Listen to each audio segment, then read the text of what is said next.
hooper. A hooper's huge. You know what? A hooper's huge excitement announcement. We have a super huge and exciting announcement to come on The Butcher, the Baker, and the Queso Maker.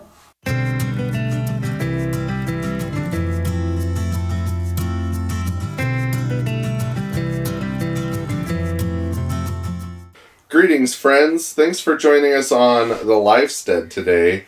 And boy, do we have an announcement for you. We've been keeping this quiet for the last 3 months. Thereabouts. And today we are finally going to tell you. We've been hinting at it in a few of our videos. And we've been procrastinating putting this off. And it's finally March. So. Pitter patter, let's get at her, eh? Let's start with the story. Every good story needs a story. Or every good video needs a story. Every good video needs a story. And every good life-changing decision needs a story. So let's go back in time about 8 months. And my wife comes to me one day and she's like, "Oh, husband, I think we should just sell everything we own in our house and buy a camping trailer.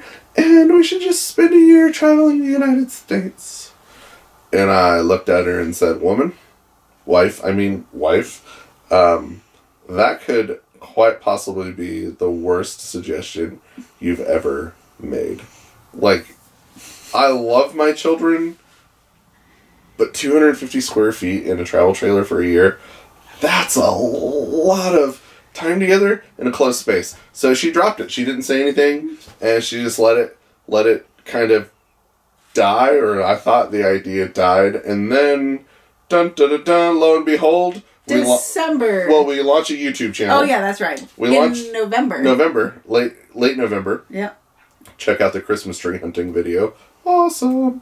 And so we launched a YouTube channel and jumped with both feet into the whole YouTube farmstead, homesteading, 21st century agrarian subculture.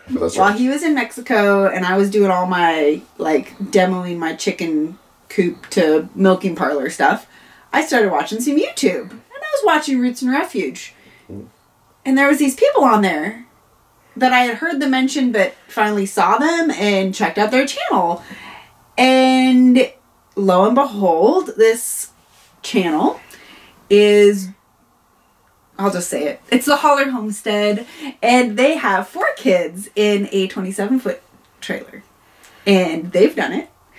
So I binge watched their channel from getting started to life on the road, and so when he got back from Mexico, I said, "Hey, guess what? I found this YouTube channel," and they loaded their 4 kids up into a trailer, and they traveled the United States.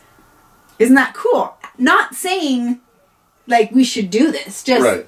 Hey, look, there's a channel, that kind of did what I had wanted to do. Really, and that's what it was. These are real people, and they're doing it. And they look like they've survived. Right? Let us know if you have. No. So then I returned home from Mexico, and within the week of returning from Mexico, I go and buy an old project car off of Craigslist. And my father-in-law's with me. And I'm sure I'm going to get him in some trouble, but, oh well. So, my father-in-law, we're driving down the interstate, and he's like, "Hey, a while back, Katie suggested that you guys could travel the United States for a year with the kids." He goes, "I really think that would be a good idea. That'd be something good for your family." I'm like, oh, crap. So, the problem is with my father-in-law, he's a really smart guy and pretty wise. He gives really good advice. I've gone to him in the past for advice.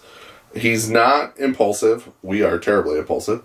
And he is just a slow burn. He processes things, doesn't do anything without just thinking about it and cogitating on it for a while. And so when he came to me and he said that, I was really taken back, because it's maybe this would be something good for our family. And so,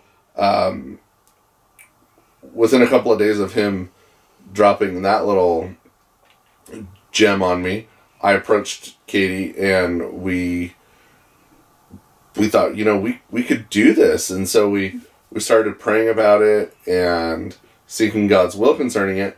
But our biggest fear was that we would be impulsive about it, because we are terribly impulsive people. But this idea to go travel around the United States for a year with the kids in a trailer is huge. Life-changing for our tiny humans. Yeah. They're homeschooled, so they're pretty flexible in that way. And yes, they are well socialized, so don't ask. And but nevertheless, like, this was something we needed to take one step at a time and be thoughtful about it. So immediately we started planning. We sat down and we really talked out the logistics of it. Yeah, we wrote a list of what we needed to do here on the Lifestead to get it ready to sell.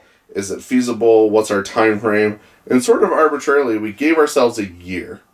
That way, if we could do it within the year, we knew we weren't being impulsive. It wouldn't look as though we were running away from where we live or people we live around. That it was a deliberate, thought out, potentially rational choice, decision. So that was the first part of February. We came out to our families, our both sets of parents, about mid-February, because we were talking a lot amongst ourselves and the kids were picking up on it. So we really had to head the kids off and tell Grandma and Papa and Grammy and Gramps before the kids did. And they were all of the grandparents were gracious in their reception of the news, and I'm fairly certain we have their support. And so that's the direction our lives are heading. Yep. And I think the biggest thing is we want to find a place that we have enough property to have a cow, or to have a more or less self-sustaining lifestyle. But we also, in our life goals, we really want to have an oasis for missionaries to come for missionary care.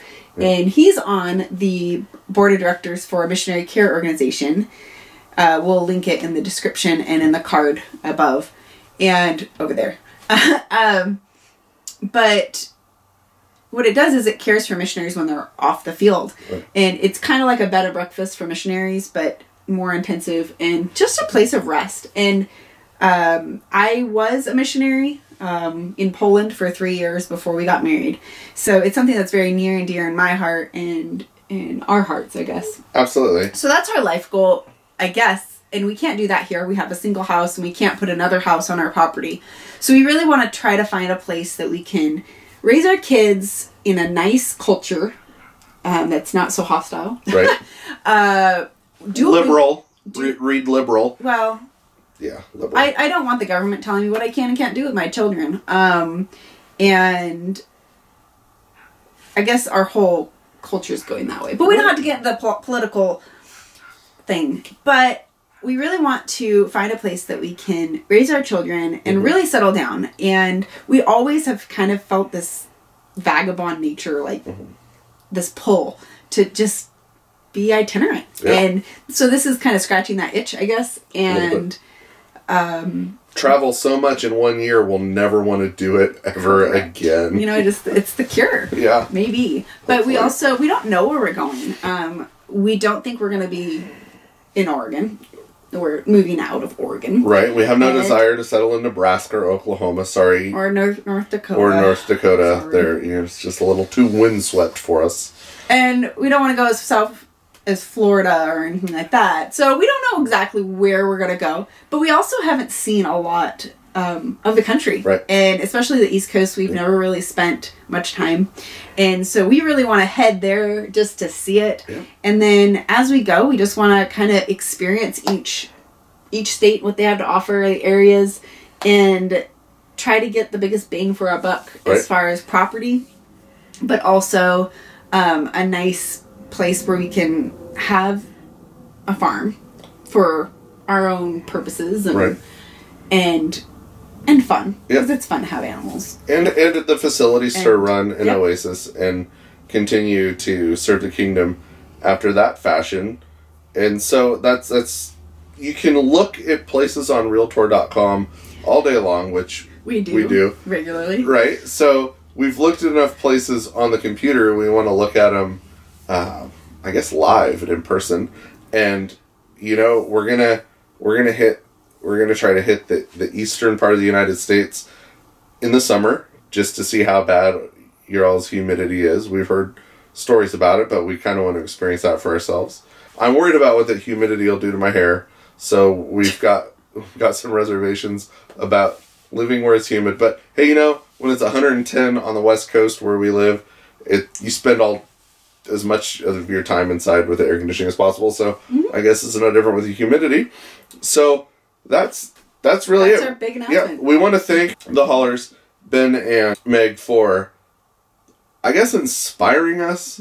We're not setting out to make a facsimile of the Hollar Homestead's travel vlogs and journeys. It's going to be our own experiences. We've got 3 really effervescent and sprightly children, so I think that will definitely set our journey apart from other people's journey. But I think the main thing is they inspired us. Yes. And you guys kind of pushed us over the edge and showed us that we really can do it. It is possible. And it is possible. And thank you, Meg, for giving me permission to give you a shout out. And talk to you guys. Yeah, because... And blame it all on you. It's kind of... If it doesn't work. No! No, we're not going to blame it on you guys. But no, just thank you so much. I love the community that is here in YouTube, and have enjoyed interacting with you, and hopefully one of these days I can meet you. I know other people have probably been inspired by them and are probably doing the same thing, just not with a YouTube channel. So, and that we didn't start this YouTube channel to even do this. I mean, we started the YouTube channel just for fun because somebody suggested we should do it. Right. And then this is what happened. So it's super exciting. It is. The kids are super excited, and we are sitting in our trailer. We are. We were not going to buy it yet. We were going to give ourselves like till May or June to buy our trailer so we could camp over the summer with it. But that's a story, for another time. Yes. So it kind of dropped in our lap. It did, and it was a lot less tumultuous, I think, than the Hollars experience. Yes. Yes. Yeah, it was weirdly easy. Sorry, guys. Even though we're leaving and we have to get rid of livestock, I'm still going to do the dairy sheep for a little bit longer. And we're still going to be doing videos on making crazy stuff in the kitchen. And there may be a flatbed truck build. Maybe. Truck flatbed build. Or a flatbed acquisition purchase video. One of those. So yeah, you'll be... we're just going to be super busy. Yeah, front row to our lives as we prepare to sell everything we know and become houseless. And homesteadless. So that's pretty much it. We look forward to the journey that's set before us. We look forward to bringing you guys along, and we appreciate your time. And as always, don't forget to like, comment, subscribe, click the bell notification, and if you've made it this far through the video, please stick with us a little longer by heading down to the comment section and letting us know where we should visit, and maybe where we shouldn't, or move, or where we should move, and why.